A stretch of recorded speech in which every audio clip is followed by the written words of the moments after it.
Welcome to Me Reimagined, a space where we step into the impossible version of ourselves, a version we only dream of, so we can create lives we love and the impact we are meant to make. In today's episode, you'll meet my co-founder, Idun Strand. Because she'll be a regular on the podcast and in the Me Reimagined community on Facebook, we thought we'd introduce her and dig into her story and how it intertwines with mine. In the episode, I surprise her with the questions we ask other guests on the podcast to give you a better flavor of this adventurous, curious, driven, and thoughtful woman. Like I did in the first episode, Idun will share her not enoughness journey and how that has shaped her in an episode that will drop early next year. Stay tuned until the end of the episode because we have an exciting announcement. And now, welcome, co-founder. I am so grateful that you are here with me today. Thank you for having me. I'm very excited to be here. So we're going to tell you a little bit about our story and how we came to meet and how our journeys went to different parts of the world. And now they're coming back together in a beautiful synergy. So for the beginning part of our story, we met in 2011, I believe. We worked together at a small NGO in Geneva. Then we worked together a bit more closely because later we came to work in the same department. And eventually, it was 2017 where you took a leap of faith, right? Yes. You decided to create a new life, a new way of living, actually. And then I left that same organization 2 years later in 2019. But tell us about what you did when you left the organization that we worked together. Yeah, that was a big transition in my life. I don't think I realized at the time how big of a transition it actually was.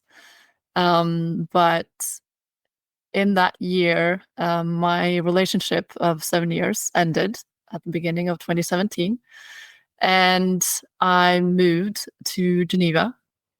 I think I had already known at that point that I was not very happy in my job, but because everything else was sort of in place, the structure was there, I was checking all the boxes, I was just continuing in the way I thought I was supposed to. But when that crumbled, I realized that I needed a big change. And that is when I eventually decided to hand in my resignation to you. What did that feel like? That felt very scary, but also incredibly liberating. When I had done it, there's no way back from doing that. So then I could start looking forward. So that was incredibly exciting. Yeah, I remember receiving that. I also felt fear, but also just so excited for you. And I think watching you do what you did really gave me momentum. And I think what I love is that looking at your journey, my journey, the journey of Susanna Clark, who was on the show a couple of weeks ago, you left a relationship, you made a change in your career. Wham, bam, thank you, ma'am. I mean, you just got right on it. And I think in a similar fashion, I didn't change a relationship in the same year, but I changed a way of living, made a leap of faith. What I love is that all three of us look back and say it was the best decision of our lives. Yeah. When I do look back at the bigger decisions I've made that felt the most scary to make, they have been absolutely the best decisions in hindsight. Susanna, in her interview, talked a lot about making the leap and sort of the things that she did to prepare for that. Did you do anything very specifically to prepare to make that leap? I think for the most part, it was my feeling of being stuck and my feeling of emptiness. that brought me to a point of it was too painful to not do anything. But what I did to, I think, prepare myself to see the possibilities was I dove into YouTube, which sounds a bit ridiculous, but there were so many creators on there that inspired me. That were living different lives than I was, very different lives, and that had so much freedom in that. And they were creating businesses, they were generating ideas, they were being creative. And I think that opened my eyes to the fact that even if I wouldn't do exactly what they were doing, there were other ways of being. And that really excited me.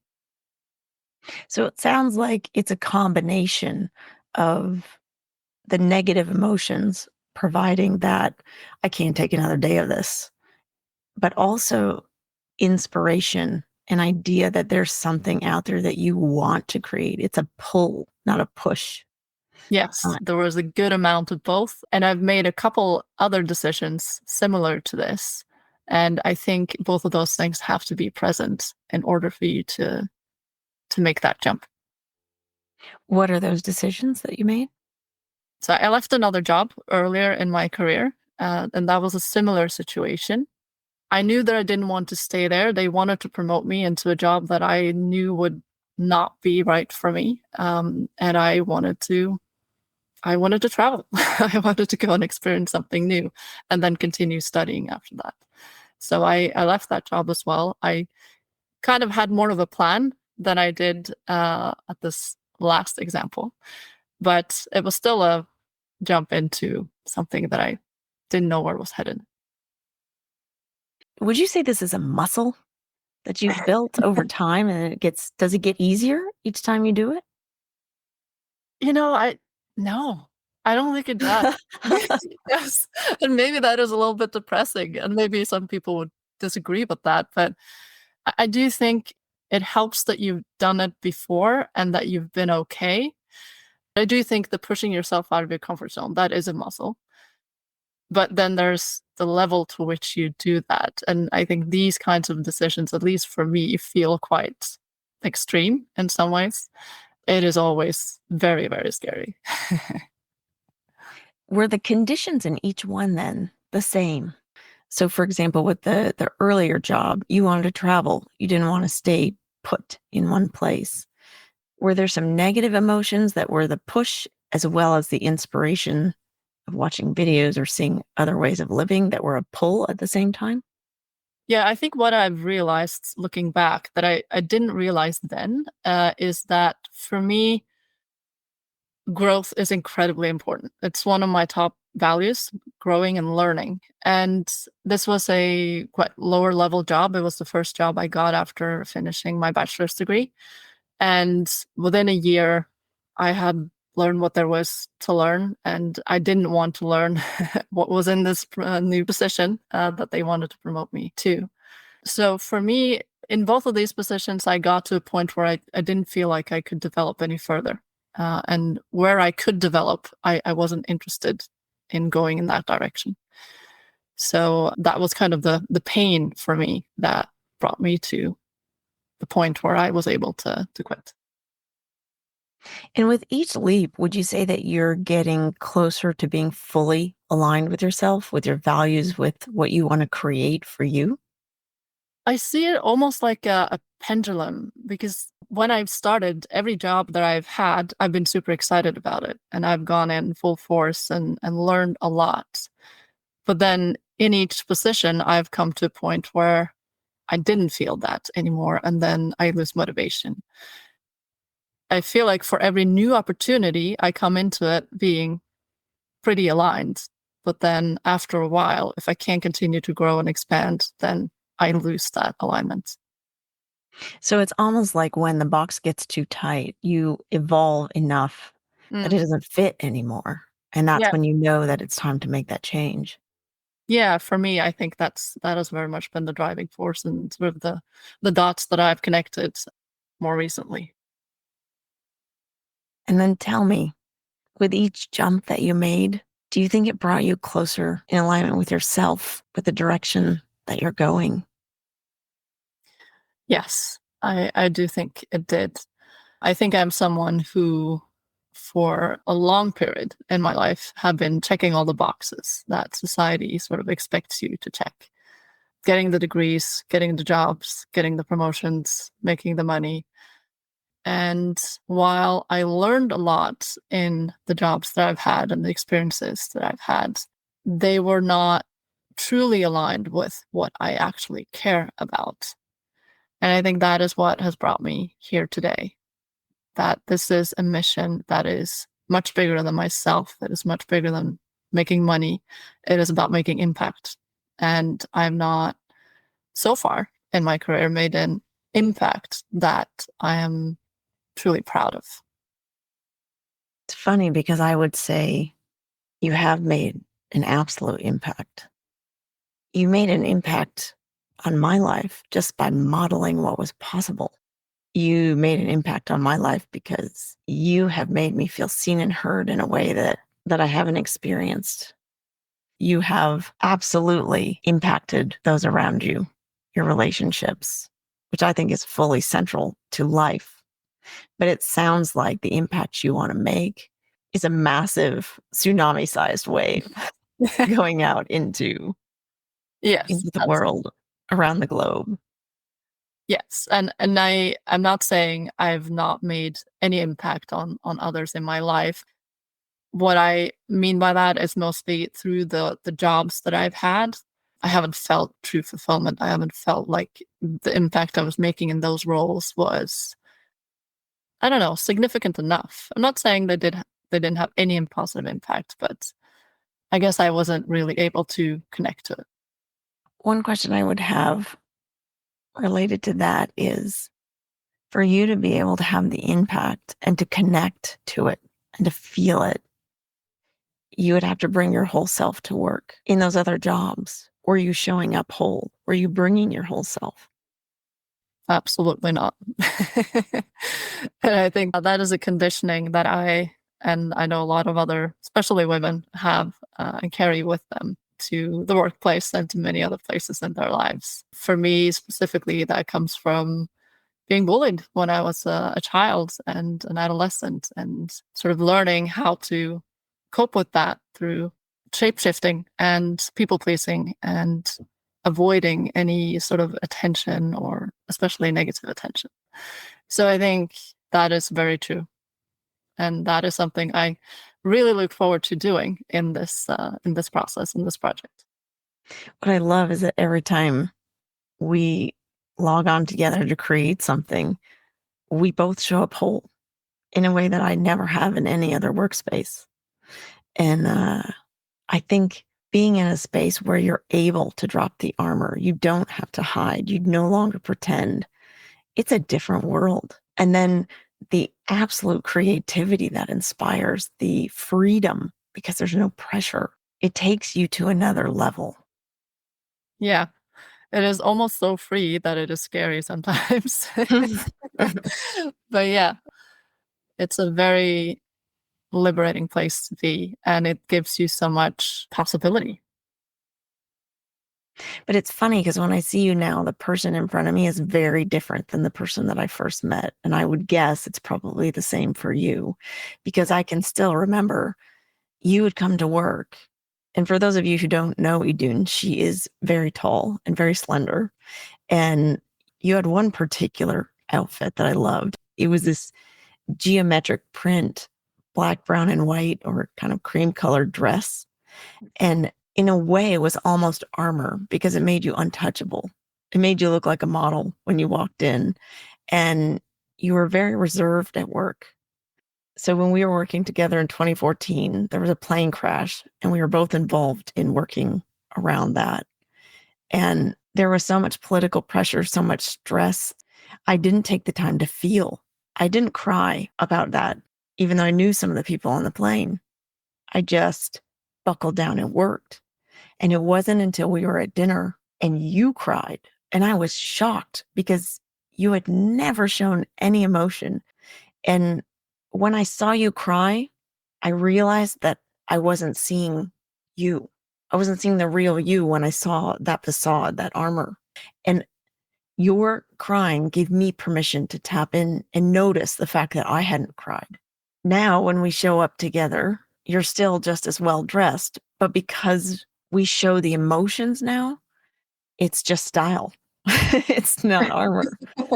The way of dressing, that is another protection mechanism that I developed. I'm going to go into my story of bullying in a later episode, but that was a way for me to create distance between myself and others, to create protection for myself. I started doing that in high school, and I think I continued doing that to a certain degree in my professional life as well. Both because it was, it was kind of expected, but it was still, for me, an armor. But it creates a distance. And I think not only a distance between me and other people or you and other people, but almost a distance between me and the things about life that I didn't like. When I would put on the armor, essentially, it was almost like saying that life's all right, that there's nothing to be upset about. And so if I felt upset about anything, I should just pack that away, bundle it away, because my nails were done, my hair was done, I looked great, and I had the job and the title. And then it sent a message to the world that I was totally self-sufficient, didn't need anything more. It's what's modeled for us. Like I talked in an earlier episode about how my mother never showed emotion. And I think that's echoed and reinforced by society. We do what's modeled for us, right? And that's why I think it's nobody's fault. It's a reaction, it's a coping mechanism, and our parents adopted it. Their parents adopted it, their grandparents. Like it goes back generations and generations. Yeah, it's absolutely generational. And I think that's why conversations like this are so important, because people don't open up to each other. And I think it's difficult to feel seen and heard when you don't allow yourself to be vulnerable. And normalizing that is part of why I'm excited about this podcast. But I think one reason that it's so important to normalize this and mainstream it, and one reason that we found it so difficult, is because I don't know about you, but I definitely had a people pleaser inside me. And that people pleaser told me that I was responsible for other people's experience and they were responsible for mine. And my experience was not a priority because my purpose, my mission on earth, basically, no matter what it was, right? So whether it was in marketing or whether it was to be a lawyer or a doctor, because it was always job related, but it was to serve others, to put them first. And so I never looked at the world as that I should show vulnerability, because in a way it didn't matter. It was a weakness that didn't allow me to buckle up and serve and fulfill my purpose. And so if I was being vulnerable in any way, crying or I had a need, then I wasn't able to fulfill my purpose. And my emotions would impact their experience negatively. And I was responsible for that experience. So it was this giant entangled knot in my head. It's taken me a decade now to sort of unravel that and begin to really show up differently. What does it bring up for you? What it brought up for me was that it's as if you're a pawn on the chessboard and you don't really matter. What matters is the work that you put in, not your experience in the process of putting in that work.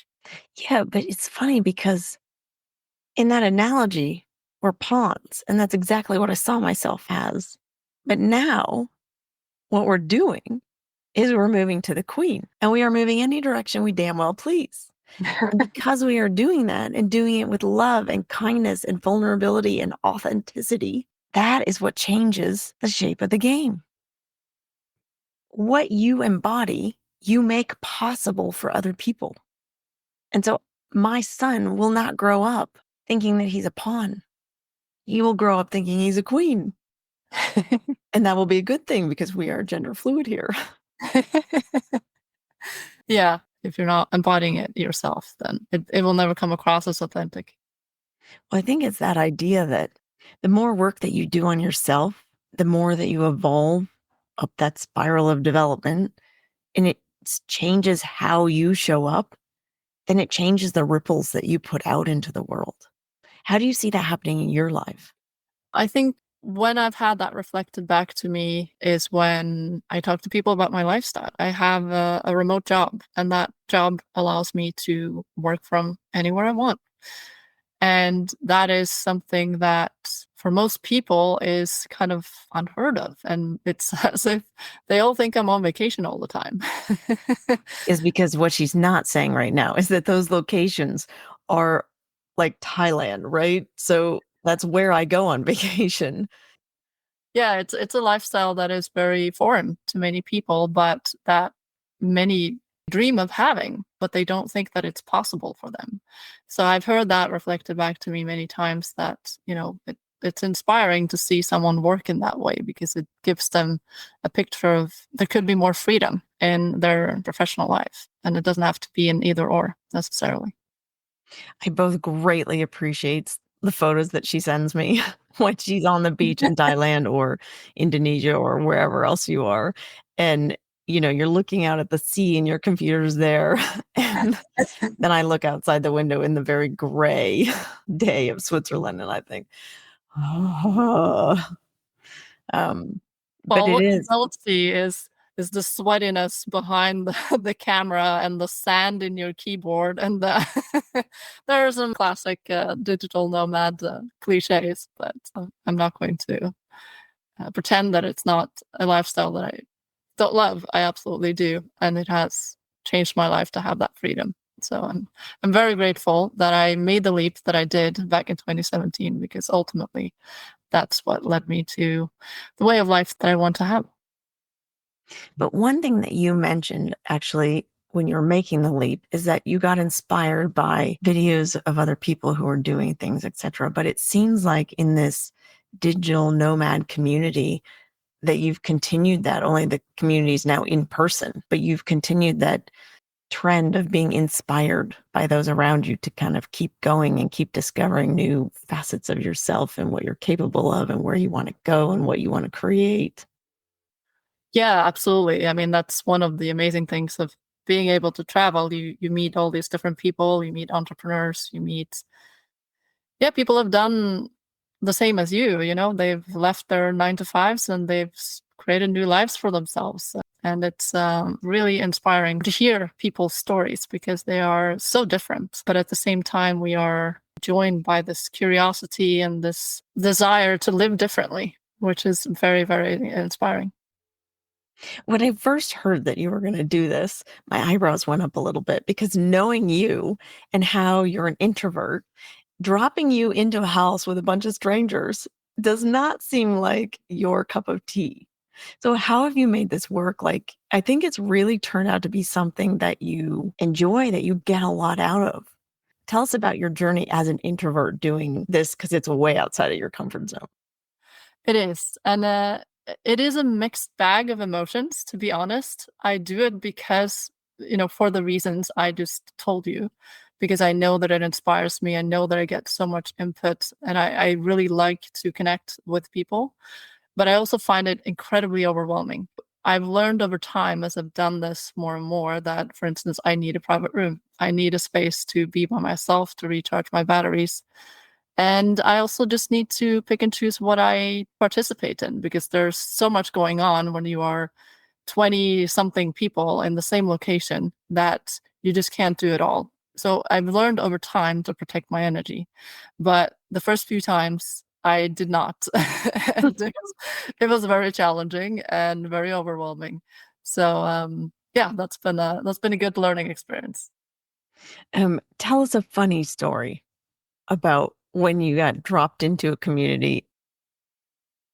So one thing that comes to mind, I was in Nicaragua. This was my first co-living and co-working experience. And I was sharing a room with a French girl.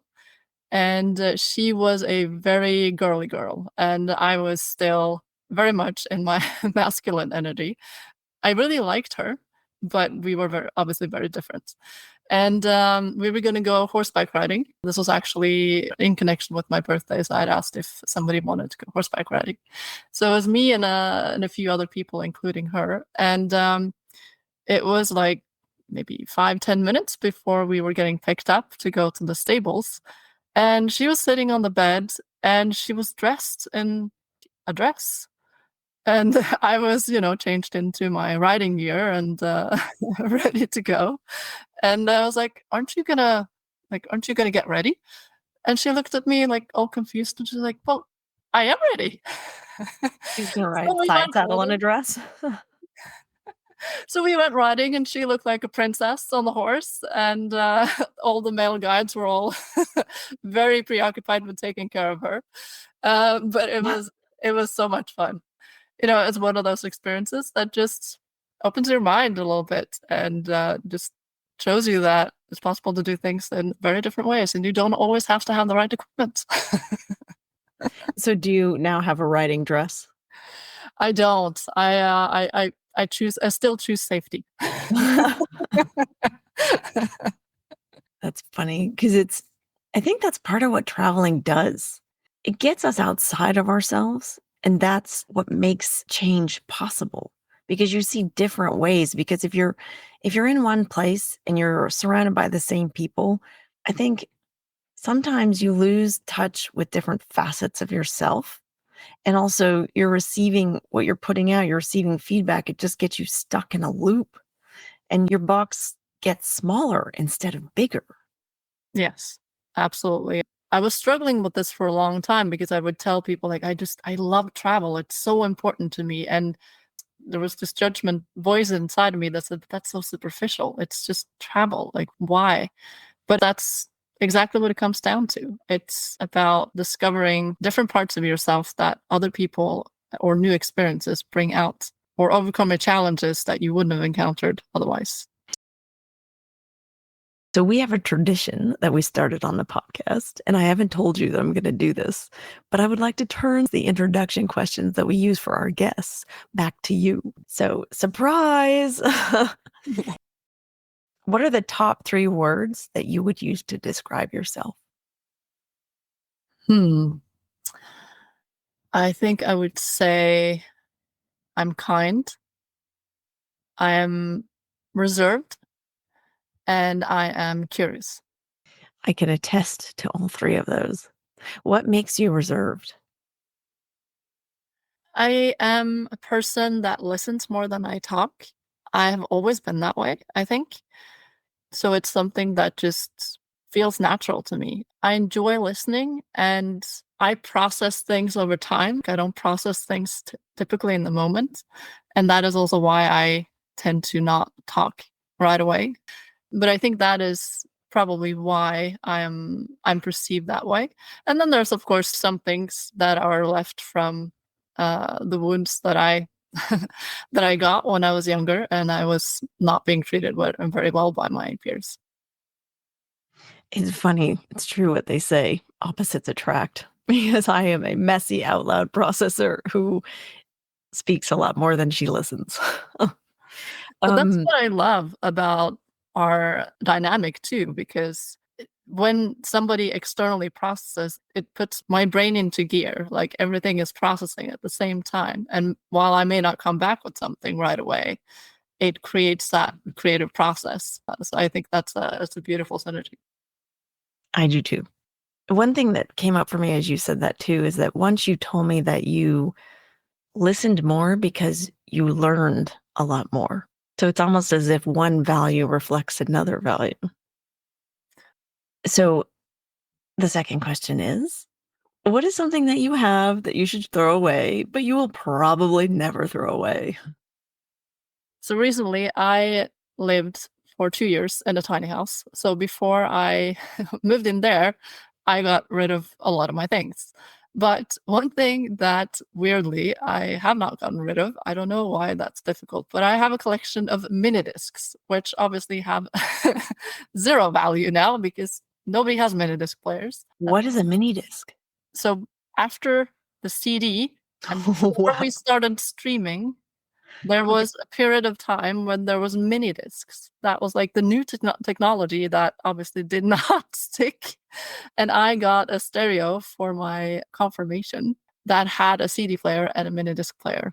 And so I made this whole collection of mini discs because you could record on them. It's kind of like being stuck with VHS, right? And what was the most popular music of that time?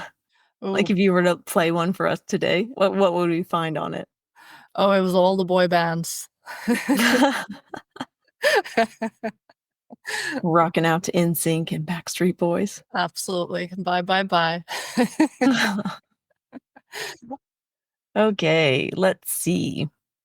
What is something joyful that brings tears to your eyes? When I saw my nephew comforting my niece after she fell the other day, and just seeing what a empathetic and caring little guy he's turning into. Oh, it's often kids that touch me too. Yeah, children and animals. They can also move me quite a lot, but yes, that was a very beautiful moment. Which takes us right into the next question, because if you can't think of one, there's a recommended equation that helps you create one that involves children and animals. But what would your drag queen name be? Oh, wow. That is a very difficult question. What would yours be? Hmm. It's funny, I always ask the questions. I don't have people ask them back. Let's see. I think mine would be hips galore. I think mine would have to be something with twist, like Carl's spicy twist. A spicy twist. That's a good There one. you go. What is the feeling that you want to have at the end of your life? Oh, gratitude. Gratitude for all the experiences I've had, for all the people I've met, and yeah, just for the life that I've lived. That's a great feeling. Because actually, Dan Pink says in his book that it's not what people do that they regret, it's what they don't do. And so it sounds like when you feel so grateful at the end of your life, you will have made multiple leaps of faith like that put you outside of your comfort zone. And you will feel grateful that you did that. Yes. And I think that is also a very helpful perspective when you are about to make these big changes in your life, that when I look back on it, when I'm close to the end, what would be my perspective then? And usually it is go for it, live your life, take the risk, and it will work out. One way or the other probably won't work out the way you think it will, but it will work out. My dad says life is what happens while you're planning for it. Exactly. He sounds very wise. He is. Um, what are the main messages your not enough gremlin sends you? Hmm. One of my more pervasive gremlin messages is that I don't feel interesting. I'm not an interesting person. Hmm. It is a message that I've been able to start turning around. And it's been very helpful actually in the last few weeks. I've been writing down my life story and looking back at it, having the chance to realize actually, I've experienced quite a few things and I've developed into quite an interesting person. So I've been able to rewrite that. But that's a voice that's been with me for a long time. And how do you think your outcomes change when you make choices or have an interaction with somebody from a space of, I'm not an interesting person? And then from where you are now, where you've rewritten this, and you are actually fascinatingly interesting. You travel the world, you don't live a traditional lifestyle. When you have that voice in your head, you tend to hide. I think either you react by trying to make yourself a lot more interesting than you actually are, or in my case, I would kind of hide and try to not draw attention to myself and sort of keep things pretty surface level because then people wouldn't realize that I wasn't interesting. Versus now I feel like I have much more to bring to a conversation and to a relationship than I did in the past. And do you feel like the people on the other side, that they experience a different person? Yes, because I experience a person who loves themselves more or accepts themselves more. So yes.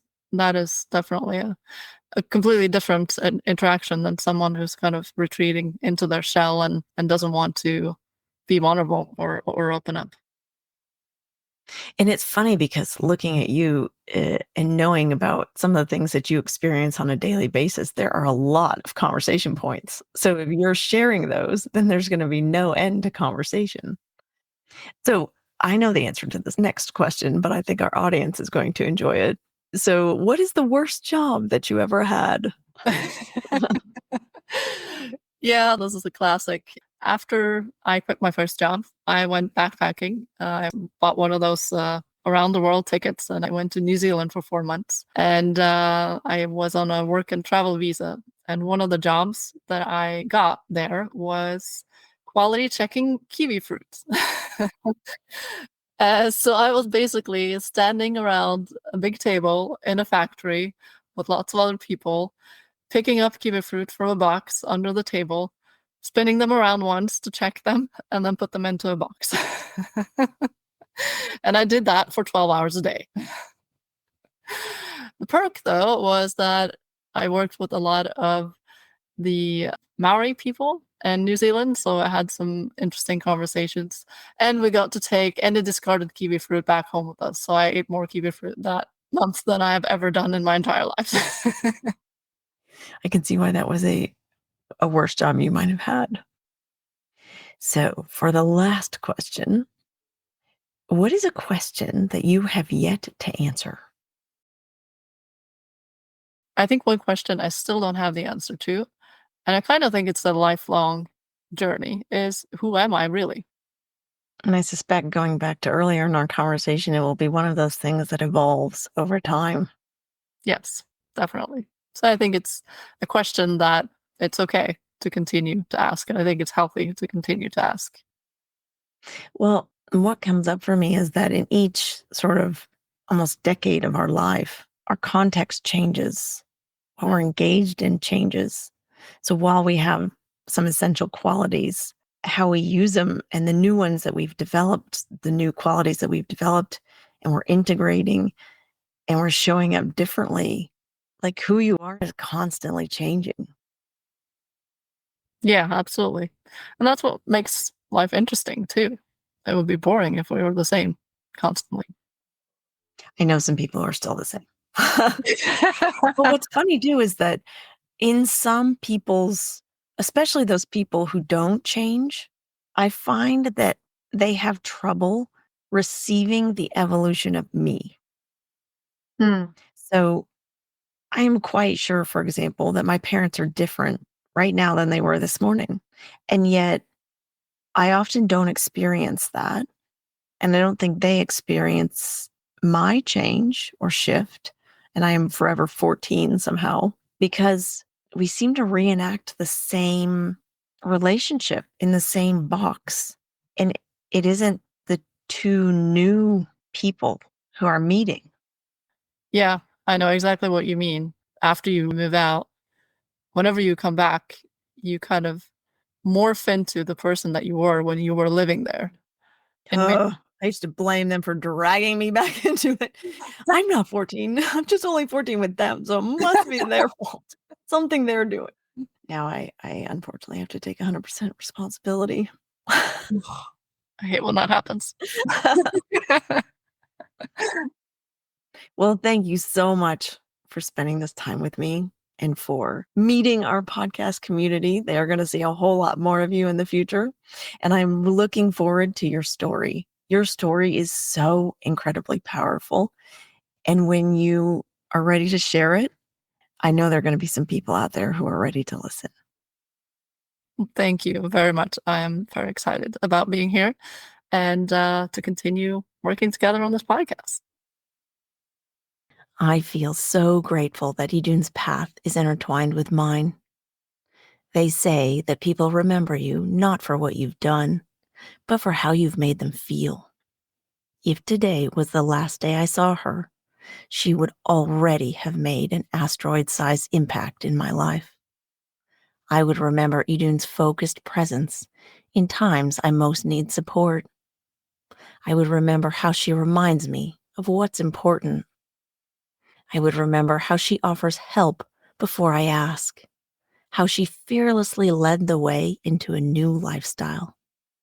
I would remember getting cut off by WhatsApp, leaving unending voice notes, and making popcorn to listen to hers. I am so grateful that our journeys are becoming even more connected as we begin to work together again after almost 7 years of true friendship. This podcast is sponsored by Megan Warren Coaching. Do you want to believe that you're worthy, to have your own back, and to feel at ease when you speak up? But you feel confused because no matter how much you want it, you don't seem to be able to get traction? Use the Calendly link in the show notes to schedule a one-to-one free discovery call. In an hour, you'll believe in a new you, a you that shows up authentically in every area of your life, a you that takes values-based decisions with no hesitation, a you that is seen and heard, whether that's in your relationship or on a stage. Take the first step toward that woman. Tell me your story. Today, we have an exciting announcement. If you are ready to step into your worthiness and dream big, stay tuned. Early next year, Idun and I will be unrolling a tried and tested roadmap to the impossible version of you, the version you dream of being. These evidence-based trainings are going to launch you into the highest version of yourself that you never thought possible until now. If this piques your interest, follow the podcast, send it to a friend, and stay tuned. You can find all episodes of Me Reimagined on Apple, Spotify, YouTube, or wherever you get your podcasts. And if you leave a voice note or a comment, I'll reply. With love, until next time. You do not carry this all alone. No, you do not carry this all alone. This is way too big for you to carry this on your own. So you do not carry this all alone.